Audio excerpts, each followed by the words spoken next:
Jane, are we ready in the front? Okay, Murphy, you ready? Okay, wonderful. Well, good morning.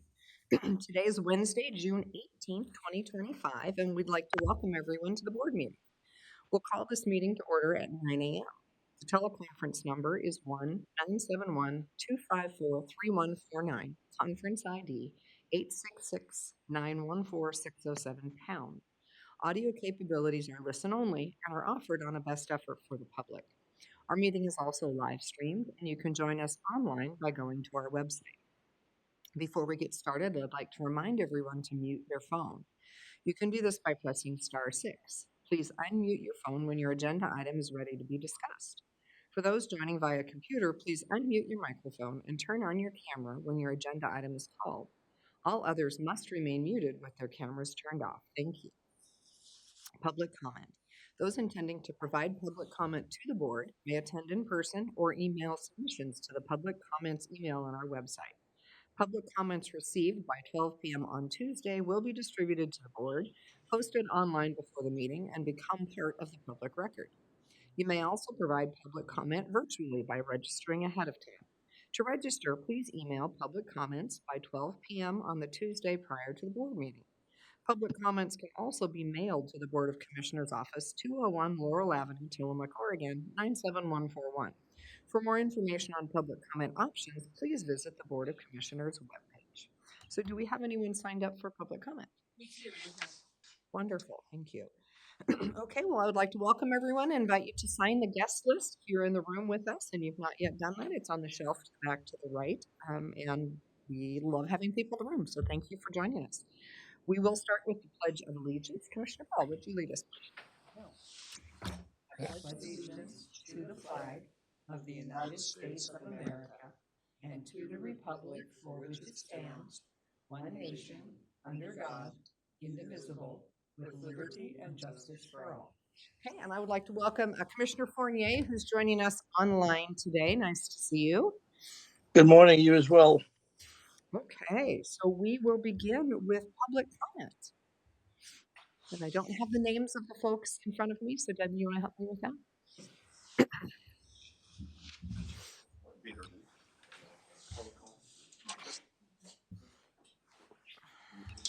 Jeff Walton and Ken King. Wonderful, and are you together? Yes. If you wouldn't mind, go ahead and take your seat at the front, and you have 2 minutes to make public comment. Please do identify yourself and your area of residence in the county. Okay. Oh, I'm a camera. Jeff Walton. We have a residence in Nescowan. Ken King, resident of Nescowan. So we're here to for something very controversial. We're expressing gratitude. And no, this is not artificial intelligence. We're really here expressing gratitude. Seriously, the counties came forward and helped us with a certain amount of asphalt to repair the roads in Nescowan that were, well, like a lot of county roads in rough shape. And working with Public Works and Chris Lady, it worked great. It was we did the work on the 9th, the 10th, and the 11th, and the project went smooth. And I'd say the community is very grateful. So we wanted to come right to you guys and tell you that. Perfect. Well, thank you. We always appreciate hearing that, and I know Chris Lady will as well. So thank you for that. So that's it. Okay. Wonderful. What a fabulous note to kick off our meeting off. Okay. Thank you. Unless you have something to add, Ken? No, Jeff said it all very succinctly. It was good cooperation with the residents and property owners. Nescowan contributed a lot of labor and time, and then but couldn't have been done without Chris's involvement. And it was really well appreciated. Perfect. Thank you for coming up from Nescowan Thank you. to say this, and just know that very often public comments are not compliments, and so this is really just delightful. Thank you. We don't take you guys for granted. Thank you. Commissioner Fournier, I see you have You your either, hand up. Bill. Just wanted to add that these folks came to the CRAC meeting, and it was, the committee voted to approve the use of that surplus asphalt. So it truly was a community-wide effort, and Chris helped spearhead that, but definitely the volunteers in that committee were pivotal for that. So I wanted to thank them as well. Perfect. pass it along. All right. Thank you so much. We appreciate the partnership. Okay. We will go ahead and jump in. We have one non-agenda item this morning, which is consideration of a planning application extension request for conditional use permit at 38255 Bruton Road in Pacific City. And I believe we have Justin Weiss, our solid waste program manager, with us this morning. There you are. Good morning, Justin. Morning. Can you hear me all right? Yes, we can. Great. Yeah, thanks for sliding me on as a non-agenda item. We do have a bit of an urgent signature needed for this planning application. We're just looking for a 9-month extension for the conditional use permit. This is for the Pacific City Transfer Station, as we're working through the expansion there, putting in a building for recycling, a baler, getting ready for the new RMA recycling law, and so expanding capability there. We've had some good progress with the planning. We're just going to need some more time to actually get the bid out and get construction rolling. Quick update on Manzanita. We just received bids for the East Wall project for shoring up infrastructure there. And so that's going to be beginning construction here in the next month or so. And so this is just giving us more time to get the Pacific City project online and get construction going. In 2023, when this was initially signed, Rachel Haggerty signed as the property owner. And so talking with Isabel and Debbie and County Council yesterday, we thought one of the commissioners could sign as the property owner on the application, and we could get this submitted before Friday so that we don't lapse the permit, which would set us back about 4 months in terms of planning review and moving through that process again. So happy to answer any questions if you do have any. Thank you, Justin. Any questions, commissioners? I don't think I have any questions for Justin. Thank you. Commissioner Fournier, questions? I don't have any questions. Perfect. Okay. I think an extension makes sense. Ready for a I motion? think we're ready for the motion. Madam Chair, I move approval of a planning application extension request for conditional use permit at 38255 Bruton Road in Pacific City. And I will second it. I have a motion and a second. Is there any further discussion? Hearing none, I will call for the vote. All in favor, please signify by saying aye. Aye. Aye. Aye. Motion carries. Thank you. Thank you, Justin. We'll get that to you. Okay. Moving on to our legislative administrative agenda. So we have consideration of amendment number 1 to the Oregon Criminal Justice Commission grant agreement BHD-25-25 for the Behavioral Health Deflection Grant Program. With us this morning is Melody Ayers from our Tillamook. Good morning. Good morning. And from Adventist Health. And from a number of other things that I do in the community. Oh, this thing's live today. Just thank you again. The county is the prime awardee for this behavioral health deflection grant. It initially was signed and would be good through, was the performance period was through June 30, which is fast approaching. And thanks to the legislature for allowing this to be extended for another 3 months, because our deflection work group has been very busy working on what makes sense, what's appropriate for Tillamook County. And so I have a U.S. Department of Justice, Bureau of Justice Assistance document that I'm happy to provide to anybody who would like. But there are 6 frameworks or pathways of deflection that each use a different approach. So there are 6 pathways. Only one of those involves the justice system in abeyance, holding charges in abeyance. I just want our community and our community leaders to be very clear. In Tillamook County at this time, we are not pursuing that pathway. We are pursuing the pathways of self-referral and active engagement. So self-referral has an individual who's voluntarily making contact with either a public safety agency or a treatment agency. Active outreach is the other pathway that we are getting ready to pursue, and that makes proactive programs that go hand in hand with each other out and try to engage folks with a recovery journey. There's several other pathways, and like I said, we are not doing the one that involves holding charges in abeyance. We are going with self-referral and active outreach. Even active outreach, however, takes partnerships that work in a different way than our current partnerships work. And so right now, the deflection work group has been working on what does that mean for policies and procedures? What MOU, memorandums of understanding, do we need? How do we share data? How does that work? If an officer is on active outreach, like a city police officer, how do they, if they have a person there and our people know our people in our community, if they know that there's an outstanding warrant, how does that handled? Because we know that we have legal procedures that we still need to follow, but our primary goal is how can we make it as easy as possible for people to pursue recovery and to be successful in their recovery. Maybe not the first time, maybe not the second time, but sometime in their life. And so we have a deflection work group that's meeting regularly.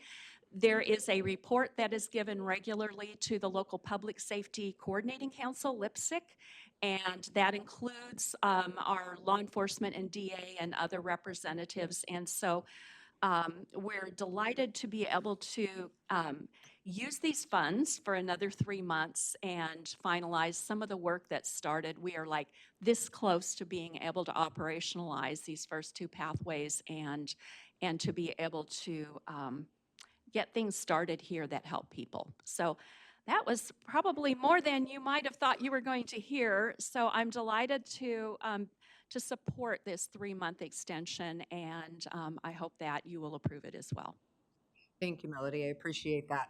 The deflection program, for those who may not remember, was born out of the Measure 110 reform. So we all recall Measure 110 and the challenges created as with the decriminalization of drug possession. And when the legislature took up the work to amend that in the last session, there were a lot of partners and stakeholders at the table to help design that fix, and it was House Bill 4002. So part of that was an opportunity for every county to have a deflection program. Funding was passed out in a formulaic manner and will continue to be. So what we did in Tillamook County, to Melody's strong sort of explanation, is that we weren't sure what the right thing was going to be for Tillamook County. We're very small. The opportunity to provide deflection is challenging. We don't have a lot of treatment providers. It's hard to do. So I'm excited that the state has understood that. They originally basically said you had to have your DA on board and you had to be doing charges in abeyance if you were going to use this money. And I think what they learned over the last year, where many small counties such as Tillamook County were planning, was that that is not possible everywhere. But rather than simply say, if you can't do that, you can't participate, they said, okay, there are 6 pathways. So thank you, Melody, for really highlighting that there are 6 different pathways and they don't all require the charges in abeyance. And it gives us an opportunity to help those who are in need of some service related to use of substances without having to engage specifically with law enforcement. So happy to see that we're moving forward. I did just receive an email this last week that the legislature is moving forward with funding for this type of programming going forward into the next biennia as well. So we will have the opportunity not only for these original funds to get us kicked off, but we'll have the opportunity for additional funds to keep developing and operating this deflection program into the future to help those in our community. So I'm pleased that they've given us a no-cost extension and look forward to the next iteration, if you will, coming from the state to help our community. So, commissioners, questions or concerns? Well, I have a question. After the LPSC meeting on Monday, someone asked me, what does it mean that we're not holding charges in abeyance? So I think it's a new concept because Measure 110, I think the idea that the public understood was that people would get a choice, like either go to treatment or go to jail or get criminal charges. So if that, I understand from what you're saying that that model has changed. So can you just explain a little bit more about that, please? So the model hasn't changed. Oregon's state approach to the model has given more flexibility. At a national level, the U.S. Department of Justice recognizes there are 6 pathways. So what the state of Oregon initially did was lean into the officer-led intervention pathway, and so that is one, and that's one of 6. So that's one misconception that we realize that we need to do more public education on, is that that is one of 6 deflection pathways. We are doing everything we can in various pathways, various channels to help people get the services they need so that they do not need to have charges held in abeyance, so they do not enter into the justice system, so that we can keep them on the treatment side. We can keep them on deflection. We can deflect them from having to enter into the criminal justice system. And so, so I think that your question has pointed out there's an area for community education on this, to say deflection means more than just interactions with the legal system, with the criminal justice system. Deflection is a number of ways in which we help people make access services that enable their best health and make it such that that they don't have to. They have that choice. And as they engage with treatment, they are not as likely to be engaged with the criminal justice system. And so we have different pathways that we can approach, and one answer is not going to work for everyone, but I think that's my main mantra. There are 6 pathways. This one is the one we're not doing in our community right now because it doesn't work for us. But there are 5 other pathways that will help people deflect from and keep from being entered into the criminal justice system. Thank you. I think the difference is, I hope I don't just confuse the issue, but is whether they are in contact with law enforcement because there is a pending charge, a criminal charge for what they're doing. That is one that would require charges in abeyance in order to not actually charge them and instead to send them to a treatment. We are not doing that. We are saying if someone would like to receive assistance, they can self-refer, which means they can they could go to the doors of care, the doors of the health center. They could actually approach an emergency responder, or in the city of Tillamook, the city police are very involved in this at this level. They have the opportunity to walk up to that individual and say, I'd like some help.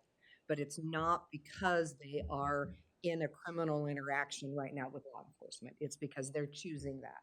The other active pathway is with the city of Tillamook police going out, and actually they are making contact. Again, not because there's a criminal activity underway, but because they know that individual and they know that individual may be interested in some form of treatment. So it's an active outreach. In this case, the city of Tillamook is on board. But again, it's not because they are being in interaction with a criminal activity. That's, I think, the big distinction that's different, is that when the state said we want to do deflection, the intention was when you came upon someone previously that had a possession, but you couldn't do anything about it because of Measure 110, they changed that to be a class, I know, under sheriff's back there, but it's a different type of misdemeanor, right? It didn't go all the way to the strongest criminal charges, but they did create a charging ability for having possession again of small amounts. And that was when the state originally thought, okay, when we come upon those people, we're going to give them a choice.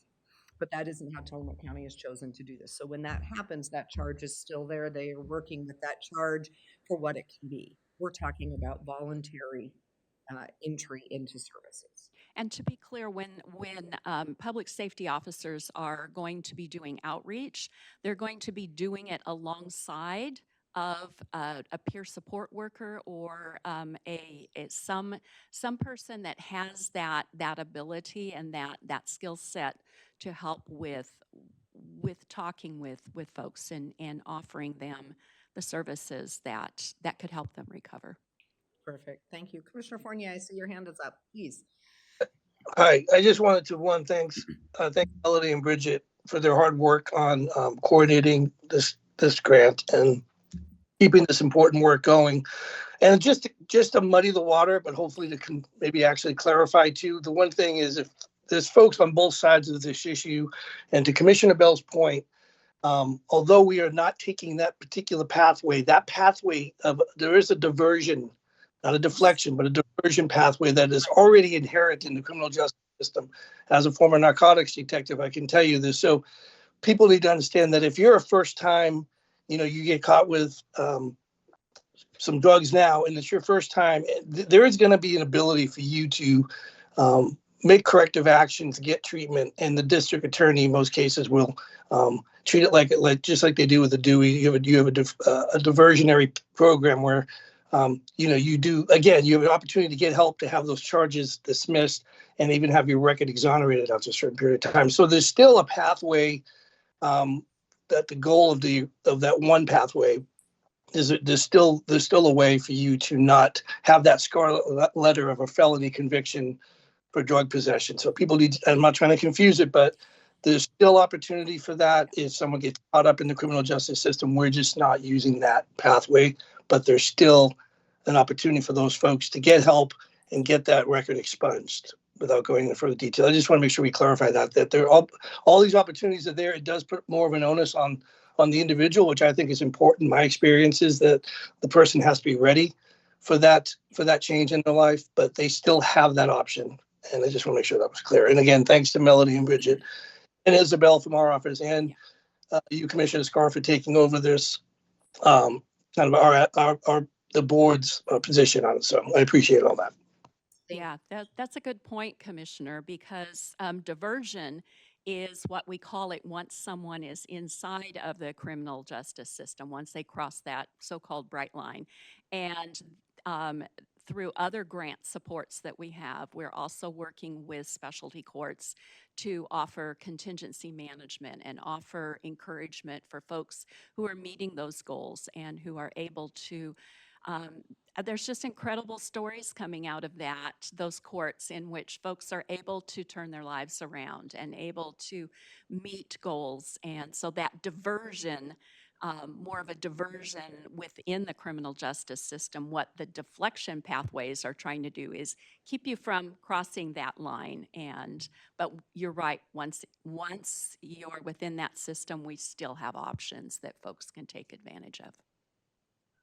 Thank you all for the conversation. It is more clear to me now, and I'll be able to talk to other people about it more intelligently than I was on Monday. And just to wrap this up for myself, that if someone drugs possession has been recriminalized, and if someone is subject to a drug charge, then they go through the legal system, and deflection is not part of offering them a treatment option. Deflection now is part of outreach in the community to offer people treatment, maybe hopefully before they get in trouble with the law. That's my best understanding right now. I know that there, like I mentioned before, it is a small community, and so our public safety and law enforcement officers are going to know quite a few of the people, and they may know some things about them. And so that's where I think that as we set up the working policies for this is one of the things that I'm like, why haven't we done this last week already? And yet there are some fine points. Okay, what if someone has just this much and they're not involved in any criminal activity, but we want them to be able to, get help with their addiction. And so at what point is there some level of officer discretion, and at what point is the law very clear that we must proceed and then offer the diversion within the system? And so people who understand it far better than I do at the project director level are working on those fine points of how do we uphold the law, and yet how do we simultaneously, wherever we can, administer grace and support for recovery. Thank you. Okay. Thank you, everyone, for that conversation. I know it is confusing, and we are building plane as we fly it. So I think that's the other piece. You know, often the state gets very excited and they bring forth funding and they say, go forth and do good things. And then they come back later and say, by the way, I hope you did X, Y, Z, PDQ. So, you know, we're trying to make sure that we're crossing our T's and dotting our I's and coming up with the best possible program that really meets our community's needs. So I appreciate everyone's involvement in this. There's no way that we couldn't come up with the right one without the DA's participation, law enforcement participation, community provider participation, all of it. You know, this is, we're building it for Tillamook County for the right size, the right number of people, the right needs here, and it takes everybody's participation. I do appreciate that from everyone. Before I offer a motion, I would like to echo Commissioner Fournier's thanks to Adventist Health, to you, and to Bridget. You're just outstanding community partners. Thank you. You're welcome.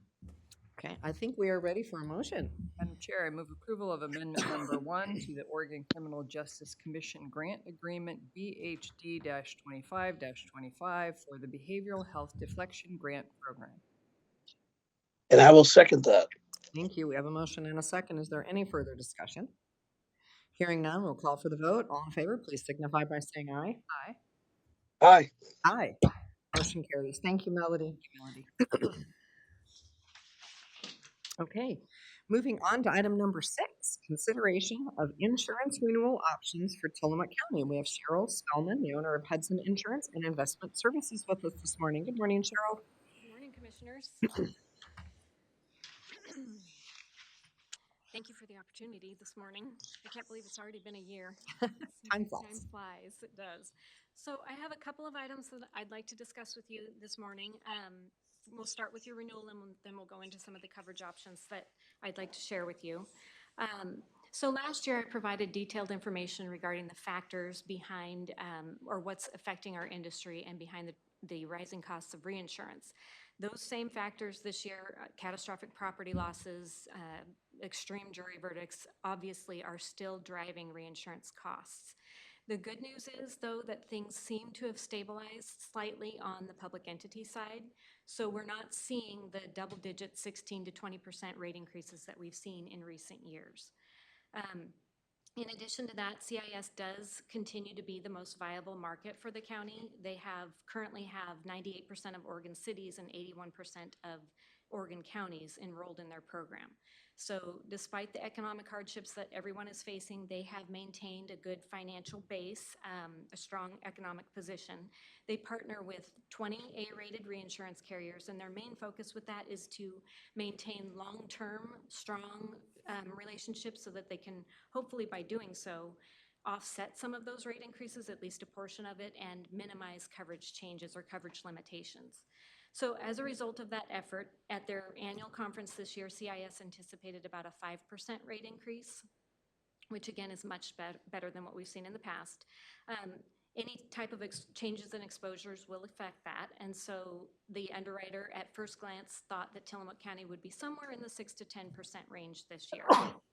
Then after the opportunity to underwrite everything thoroughly with the budgetary changes in your auto, mobile equipment, property, which includes a 3.5% trend to keep up with inflation, which kind of equates to about $3.6 million in additional property coverage, the county fell in right at 8%, so right in the middle of that.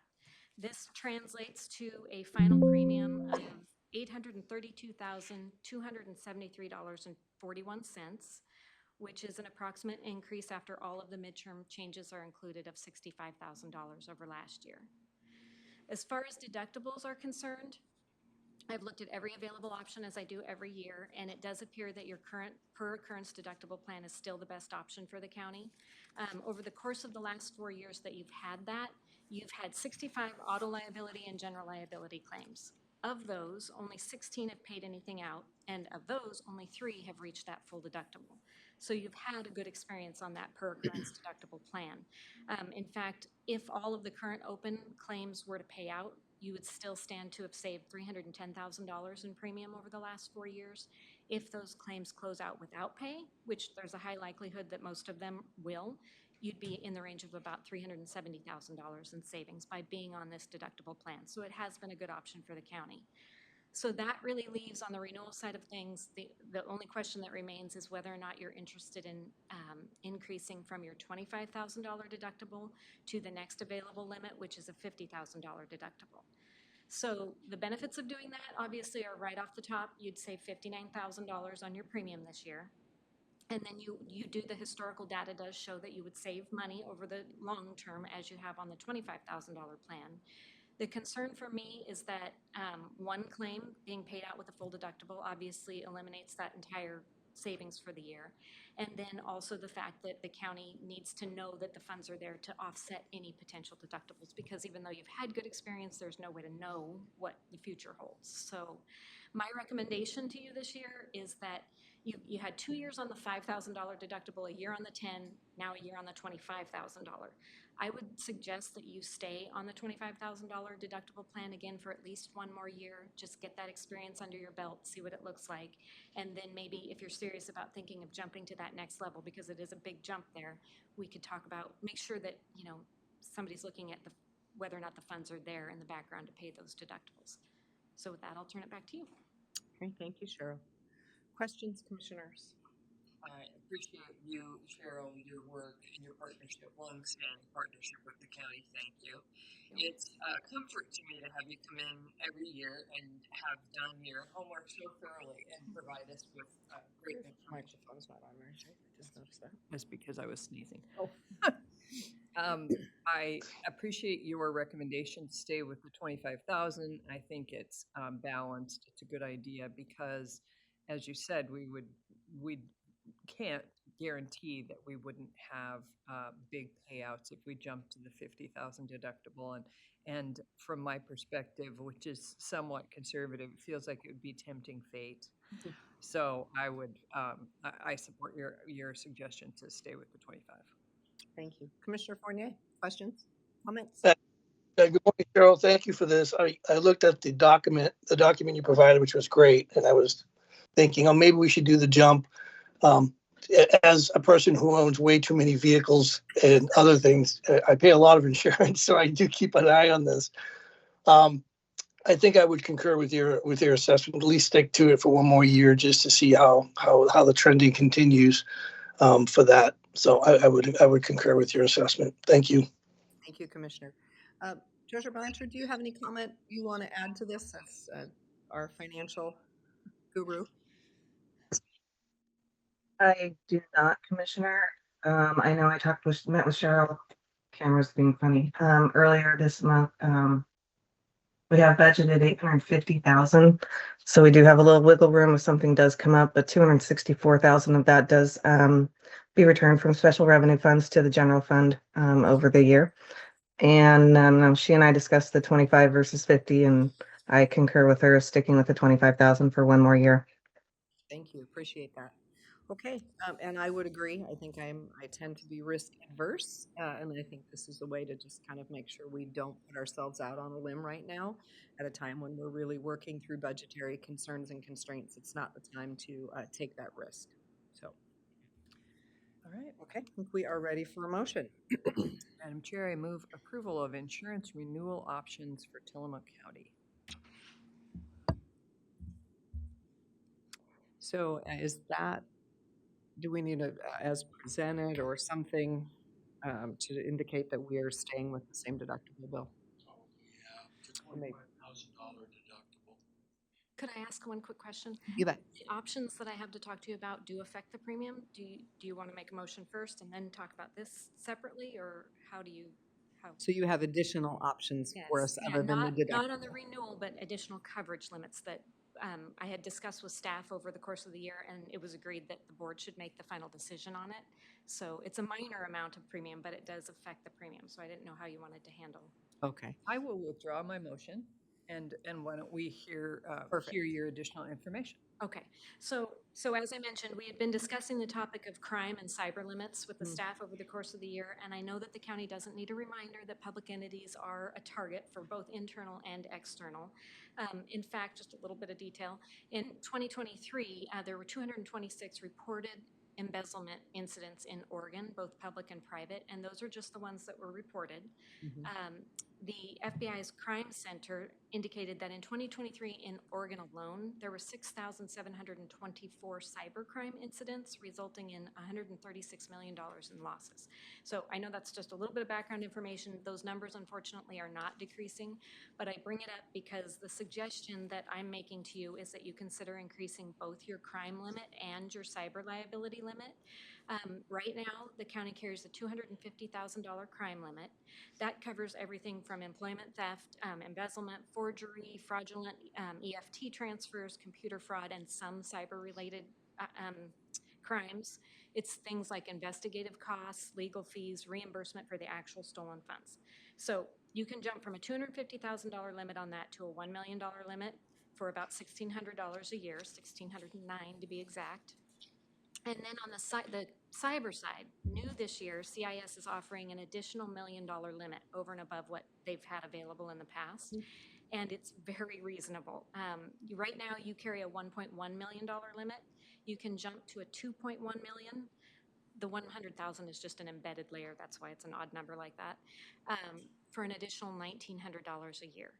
So basically you can get 4 times your current crime coverage, 2 times your current cyber liability coverage for a total of $3,569 for the year.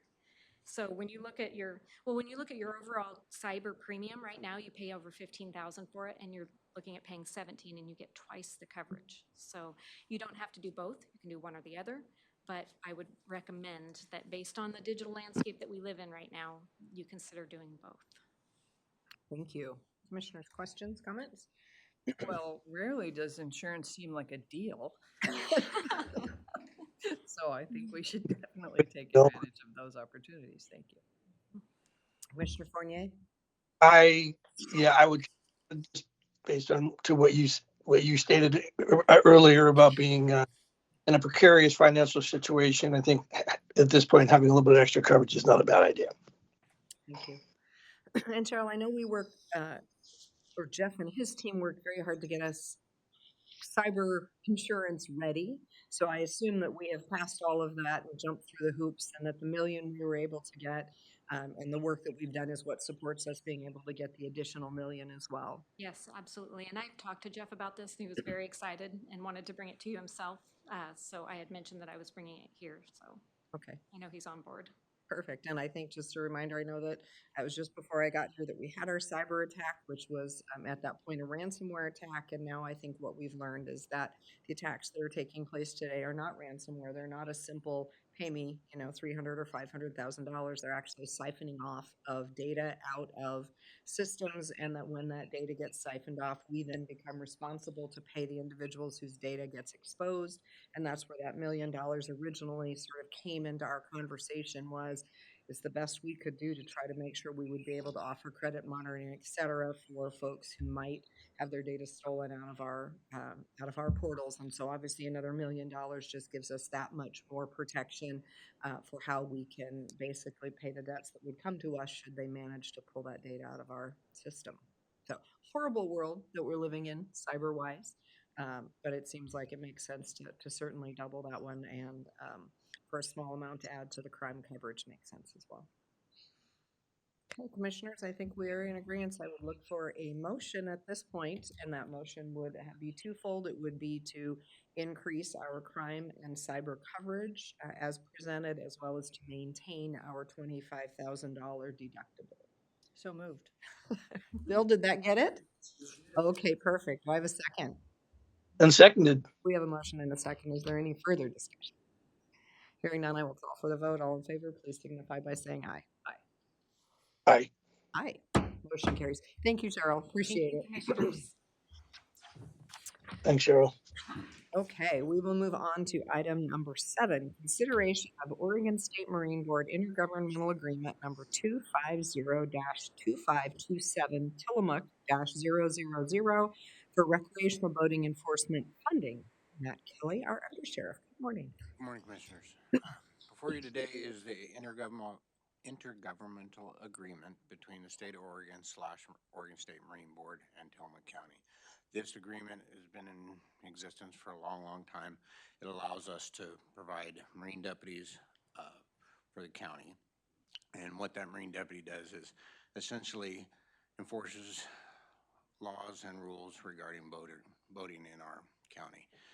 Investigates boating accidents, investigating boating violations, public safety outreach, boating inspections, also advises the public on unsafe waterways, and attempts to remove those, for instance, a tree falls down a river and makes it so a boat can't get through. Our Marine deputies will go out and attempt to remove those. If it's too big or too large, then they'll facilitate with the Marine Board to get them moved so those waterways are back open. So that's what they do. Essentially, the big issue with this agreement, it is tied, the state gets a lot of funding through U.S. Coast Guard and the federal government, and the Marine Board is getting a substantial reduction in monies from the federal government. So our budget has been reduced to where we can really only support one Marine deputy and maybe a seasonal position at this point. It doesn't affect we're not staffing fully our Marine division right now. So, but that is a consequence, and it's being felt very wide throughout the state of Oregon. Several sheriff's offices are cutting positions because of that, because of the funding. The Marine Board just doesn't have the money at this point.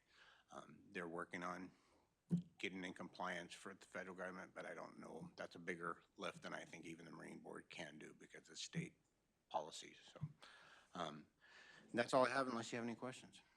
Thank you. Questions, commissioners? I don't have questions. I support the program and appreciate it. Commissioner Fournier? I just want to say a couple of things about this. One of the things that I think the public should understand, I got my start. My first job was a seasonal Marine deputy for the sheriff's office, my first law enforcement job.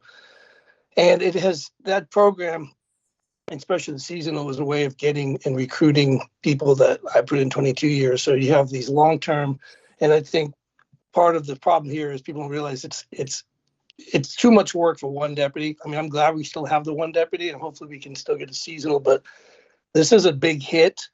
So I'm hoping that the Marine Board can figure it out, but I agree with Under Sheriff Kelly that I think it might be too heavy a lift based on some of the problems the state has with the federal funding. So I support the program 150%. I'm glad we still got funding for the boats and the deputy. And yeah, it's tough times when we lose these positions. Thanks. And to Paul's comment there, he started as a seasonal deputy, was hired as full-time. We're following that exact same model, which kind of scares me a little bit, but we had a seasonal Bodie Cowd who is now in the academy as a full-time deputy. So it is a great opportunity somebody to dip their toes in the water per se and decide, hey, I want to do this for a living. So it is a good model for that. Wonderful. It's great recruiting tools. Yes. So we appreciate all the recruiting tools that work well like that. And it is a frustration. I think we're all watching the changes at the federal level as they look to encourage more local support, more local funding for things they have traditionally funded. This is one of the pieces that for us obviously can have a huge impact.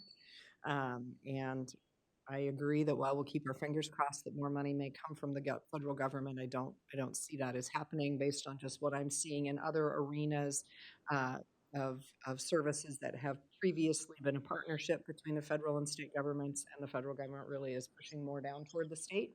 And unfortunately for us, that doesn't look like it's likely to be backfilled. The state is also struggling as they are working to wrap up the legislative session right now, working to approve all of the different agency budgets across the state. And I think that we won't know for sure all of the complete impacts of what that means for quite a while to come yet, but definitely going to get a bit more clarity, and here's one piece of that clarity. So happy to have the contract that we have, and wish it were the contract we'd had previously, because we definitely have a lot of folks out using our waterways. Tillamook County is just hugely full of water, and this is a great need. So.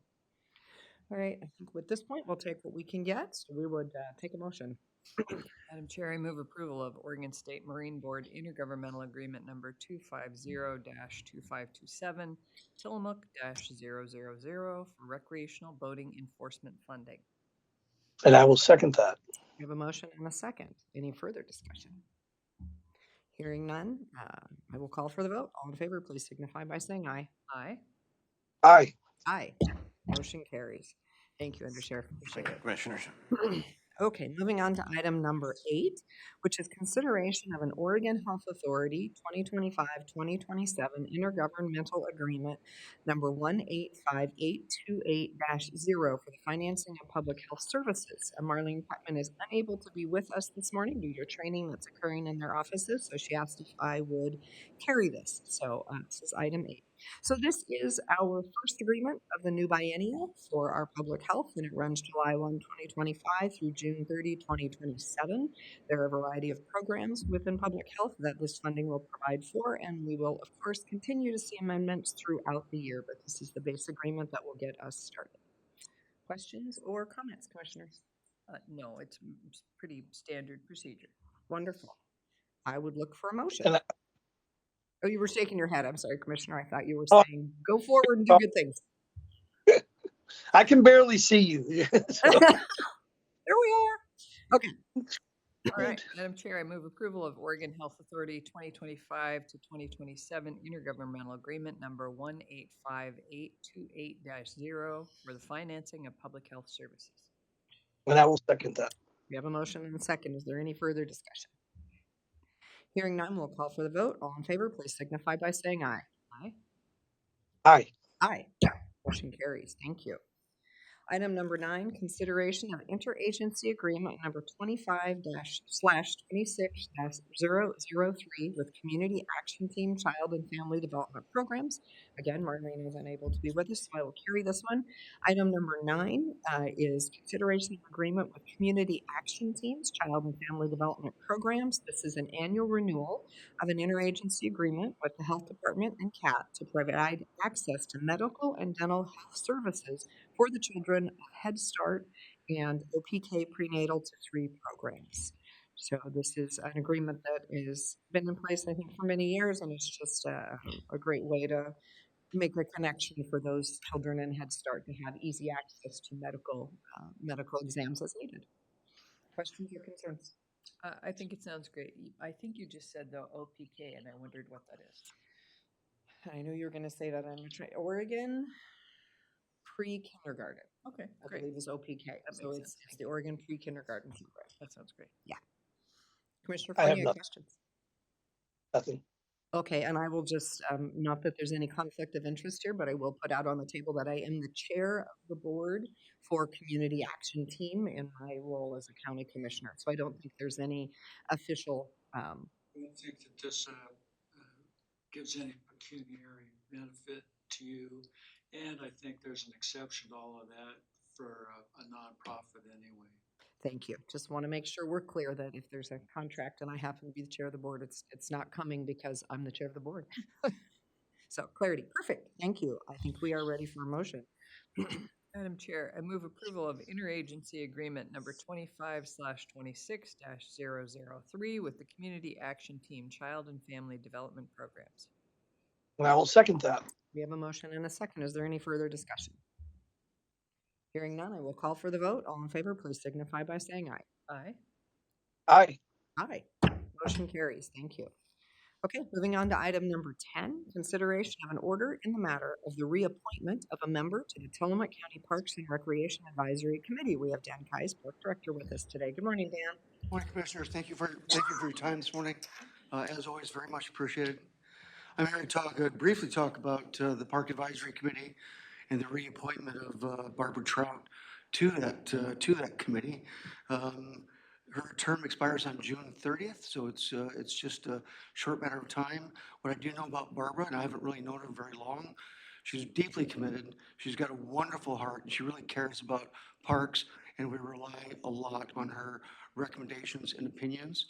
And so what we're asking for is reappointment of her back to that committee for a 3-year period, which would expire on June 30th, 2028. Okay, wonderful. Thank you. Are there any questions or concerns, Commissioners? I am delighted that Barb is willing to be reappointed. I was wondering, how long has she been on the Parks Advisory Committee? It might be 15 years. Yeah, my understanding is she's the longest serving member that we have, but I don't know the exact time, but we'll take her every chance that we get. Yeah, that's terrific. Thank you. Commissioner Fournier? I don't know how she finds the time to do the volunteering that she does. So I'm happy to reappoint her. Keep her busy. Right? No, Barbara's definitely got a heart of gold. She is everywhere and doing everything. So appreciate her and appreciate her willingness to serve. Us too. We're ready for a motion. Chair, I move approval of order number 25-034 in the matter of the reappointment of a member to the Tillamook County Parks Advisory Committee. I will second that. We have a motion and a second. Is there any further discussion? Hearing none, I will call for the vote. All in favor, please signify by saying aye. Aye. Aye. Aye. Motion carries. Thank you. Commissioners, thank you very much. Again. Have a nice day. You too. Okay. Item number 11 is consideration of a letter of support to Oregon Parks and Recreation Department for concurrence with proposed Ocean Shore vehicle access changes near Manzanita. Commissioner Bell. Thank you. Well, we heard from some folks from Oregon Parks and Recreation Department and also from the city of Manzanita. A city councilor from Manzanita came to one of our board briefings a couple of weeks ago and talked to us about this. The city of Manzanita proposed to Oregon Parks and Recreation Department closing vehicle access on the beach in Manzanita. And that's their process. They've been working on this for a long time. But a piece of the beach is north of the city is the responsibility of the county, so we have to concur formally with the application. So I think we've discussed this. We had questions. Our questions have been answered. I believe mine have, but I'm not speaking for my fellow commissioners. So that's what we're here today to decide, is whether or not we support the letter of concurrence. Perfect. Thank you. Questions, Commissioner Fournier? I just want to, I appreciate the work that the city and the parks did to change some of the language, or at least amend some of the language, or clarify the language, so the public understands that this is a restricted access. There is accessibility with by the permitting process, and the city of Manzanita will be permitting for boat launching. So I thought, for me, that was very important to continue that historic and important thing, that access to our public beaches, but understanding that we need to also control vehicles driving on the beach. So I appreciated them clarifying it and codifying it and so I'm supportive of this letter. Perfect. Thank you. And as am I appreciated them bringing it forward. I think they did a good job with providing an opportunity for public comment through the city and through the Oregon State Parks. We did not run our own process as a county based on the review of the results of their public process. There was definitely an opportunity for public comment and feedback related to this closure. I think the big things that were heard through that process that were against closing the beach were the launching of the dories, which, as Commissioner Fournier indicated, has been handled. There will be a permitting process. There's absolutely no desire to close down the beaches to that historical activity, so that is available still. There was also concern about the ability to collect driftwood for fires, and I believe that there is also a permit process through Oregon State Parks that allows folks who are using that as a subsistence process for their life, that this is how they heat their homes, etc. They are able to get a permit to do that, so that again, historical activity is not lost. In addition to that, there was a great deal of concern about folks who are disabled and unable to access the beach in any other way. There is both a David's chair up there. I believe Moby mats have been installed, which is another way people can cross the sand in wheeled apparatus. And so there's the David's chair, which has tracks. There's the big wheelchairs. And I do believe there is also a potential permit process through the Oregon State Parks if someone really feels like the only possibility for them would be a drive on the beach. So again, the big concerns that were there for me were, have the public had the opportunity to comment? And the answer is yes. And have we appropriately addressed the areas of concern that arise when we close the beach, which is a public access point, and it's one of the things that makes Oregon such a very, very special place is that our beaches are all public. Go to any other state, and I know Commissioner Fournier was referring to this for the East Coast, and I lived in California for a window of time, and those beaches are not public. You can't go there if someone owns the adjacent property, they own the beach. So it is important in Oregon that we always keep in mind that our beaches belong to everyone. And I think that the work was done in this case to make sure that that recognition remains and that access remains available for that beach for folks. So I think that I'm able to support the action. Terrific. I appreciate those comments. And while you were talking, I was thinking about public access and that what this does is it provides safety for all of the public who are accessing the public beach on foot or in vehicles, David's chair, et cetera, because safety was the primary concern with vehicles on the beach, with pedestrians and children, et cetera. So correct. And the beach was already closed half of the year, I believe, anyway, because of snowy plover nesting. So, I mean, this is a space where there is a need to manage that safety, manage access, and manage environmental concerns. So, I think that this is a good path forward. thank you. Yeah. All right. Ready for a motion? Madam Chair, I move approval of a letter of support to Oregon Parks and Recreation Department for concurrence with proposed Ocean Shore vehicle access changes near Manzanita. I second that. We have a motion and a second. Is there any further discussion? Hearing none, I will call for the vote. All in favor, please signify by saying aye. Aye. Aye. Aye. Motion carries. Okay, thank you. Do we have any board concerns today, commissioners? Commissioner Fournier? Nope, I'm good today. Okay, perfect. I will just give you both a heads up. I will be gone on Friday. I'm headed for a timber meeting for the Oregon California Railroad Properties, or ONC, which is land that the federal government had deeded to the counties back in the day in the 1800s. This is looking at the potential for harvest on that land. With the new administration, there was certainly a hope that perhaps there would be a return to some federal harvest. The information I got yesterday, that which is not fantastic, is that yes, there may be a return to some federal harvest. However, in the current language that they have put forward from the federal government to do that, it completely cuts out any revenue going to the counties, places it all in federal treasury only.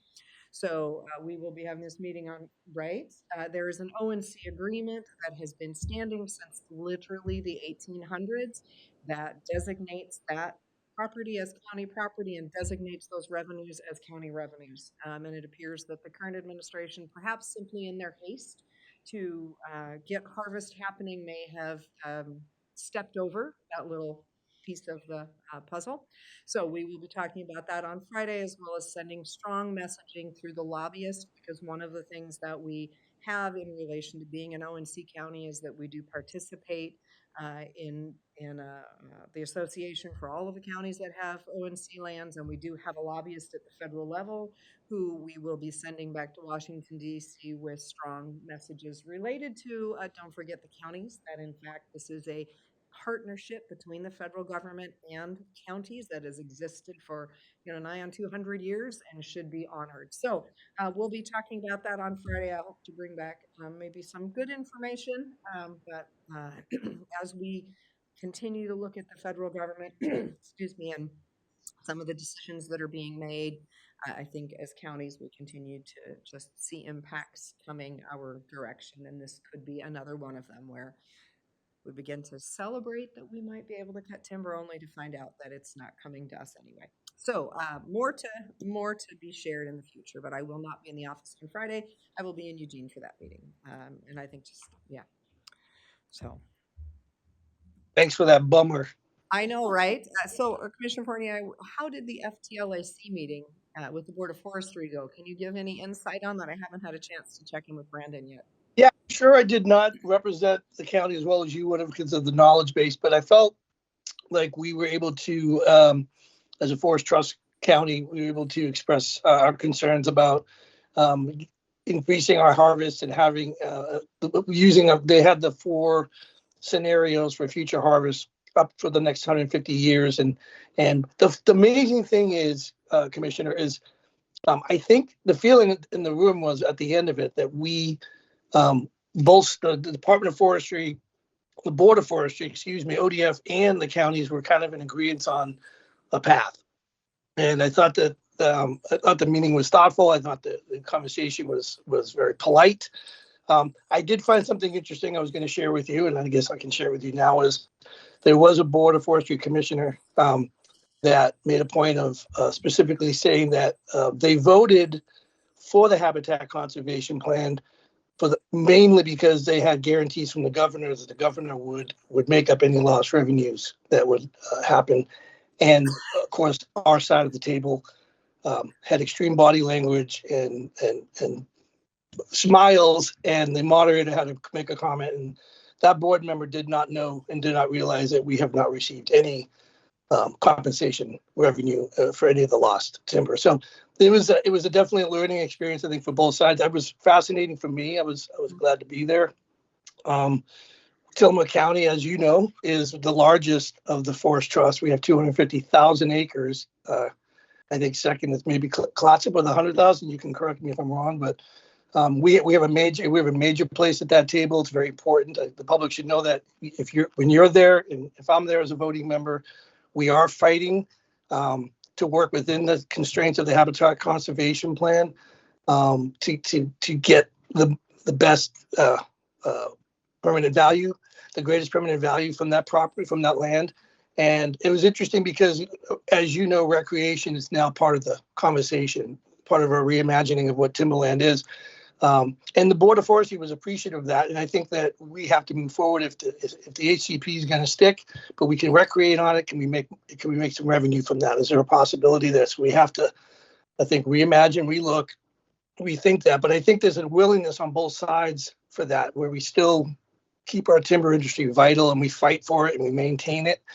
But there are other options. We talked about carbon sequestration, talked about clear cuts and how they're help people. I never really thought of this of a clear cut as being a break for fires, and they're a nice natural break in addition to the benefits of animals. And one of the conversations, I think the big takeaway was that we were comparing, in my opinion, they were comparing apples and grapefruit. They were saying comparing carbon storage for the HCP areas or the HCA areas, and then also the harvest areas. And basically, our side, the FT, our group was basically arguing it's one forest. We benefit from the HCP. So if the carbon storage is greater there and the habitat conservation it's there because that was the commitment so that we could continue harvesting, which I call a crop. It's a harvestable, it's a renewable crop. The timber is a renewable crop for us to have revenue. And so the HCP, whether we agree with it or not, is in place to allow that to continue, and that we should be looking at it as one forest and not two forests. Because when you start that two forest comparison, it's always going to be an unfair balance. So that was a big takeaway for me. So I could go on and on. I really didn't think I was going to talk about today, but it was an important meeting.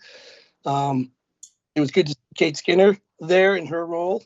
And anyways, it was very informative for me to be there. And it feels good that I feel like there's some dialogue going on with the Board of Forestry now. I think that they realized that they were promised something would take place by voting in the HCP, and it didn't happen the way that it was promised to them. And so I think the feeling I got from that board was that they realized that we have to readjust the harvest to benefit the counties. Perfect. I guess that's yeah. Thank you. No, it Quite sounds to me like you have done your homework and are caught up. So thank you for that. I appreciate you representing Tillamook County for us. You're right. We have the largest acreage in the Oregon State Forest. Clatsop County is right behind us. They have less acreage, but actually more revenue generated. Because of the Tillamook burn, we don't have quite as prolific or growing forest as they do, but it is absolutely crucial to Tillamook County. So thank you for being there and being part of that. And I am happy to hear that it appears that the Board of Forestry and the FTLAC committee are finding some common ground and central pathway. Certainly A couple of years ago, when we started into this with the HCP being the contentious piece on the table between us, that was not true. So I think it's good to see that we are moving forward, that there is some understanding on their part that, as you pointed out, the Habitat Conservation Plan is in place in order to allow continued harvest. That's the point. The point is to get incidental take permits so that we can continue to harvest, so that the crop that we use to help support our local government and that is part of greatest permanent value is possible. So thank you for that. I think that's a great characterization. I look forward to going back and watching that meeting. I've got it queued up for some time tomorrow. So, all right, thank you. Great. Yeah. Any other board concerns for the day? Okay. Not hearing any. I'm going to go ahead and read our announcements. The Commissioners will hold a board briefing on Wednesday, June 18th, 2025 at 2 p.m. to discuss weekly Commissioner updates. The meeting will be held in the Commissioners Meeting Room 106 in the Tillamook County Courthouse, 201 Laurel Avenue, Tillamook. The teleconference number is 1-971-254-3149. Conference ID 866-914-607#. Juneteenth is an observed holiday for the county and state of Oregon Circuit Court. All county offices in the Tillamook County Courthouse and the Tillamook County Library, administrative offices in the Jail and Justice Facility, Public Works Department, Department of Community Development, Surveyor's Office, and the Health and Human Services Department of Clinics and the State Circuit Court will be closed on Thursday, June 19th, 2025. The Commissioners will attend a Tillamook Light Wave meeting on Tuesday, June 24th, 2025 at 9:30 a.m. The meeting will be held at the Tillamook PUD in the Carl Raw Meeting Room in Tillamook. Okay, with that, we will adjourn this meeting at 10:05 a.m. Safe travels, Bob.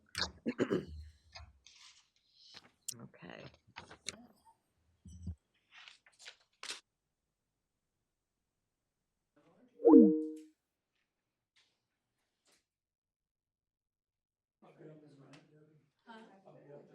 Okay, I have a couple of things to reprint.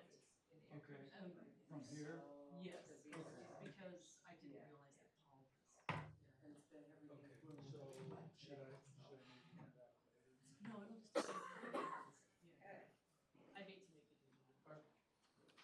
So Debbie, we're not signing any of this? There's a couple of things that you can sign. I think there's actually only a couple that we shouldn't sign. Okay, so anything that doesn't